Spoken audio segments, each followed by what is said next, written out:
বিদেশি লোক আমাদের রেল স্টেশনে দিয়ে ইন্ডিয়াতে আইসি।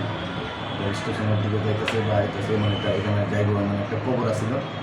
তো সেই কবরের ভিত্তিতে আমরা নিশ্চিন্তপুর বিএসএফ এবং আমরা আমকুলি থানার পুলিশ এবং পুলিশ অফিসার্স এই যৌথ উদ্যোগে আমরা এখানে একটা কম্বাইনলি একটা রেড করছি। এই রেড করতে গিয়েছে আমরা 7 জন রোহিঙ্গা আমরা আটকে সক্ষম হয়েছি এবং তাদের বিরুদ্ধে আমরা কেস নিতেছি। হ্যাঁ, এর মধ্যে 2 জন মহিলা আছে, 2 জন মহিলা সহ টোটাল 7 জন। আগামীকালকে তাদেরকে আমরা কনসার্ন কোর্টে আমরা প্রেরণ করতেছি। স্যার কোন বর্ডার দিয়ে বা তো এর সাথে জড়িত এই বিষয়ে কিছু এখন পর্যন্ত আমরা ইয়ে করছে না, তারা ইন্টারভিউশন চলছে। আমরা এটা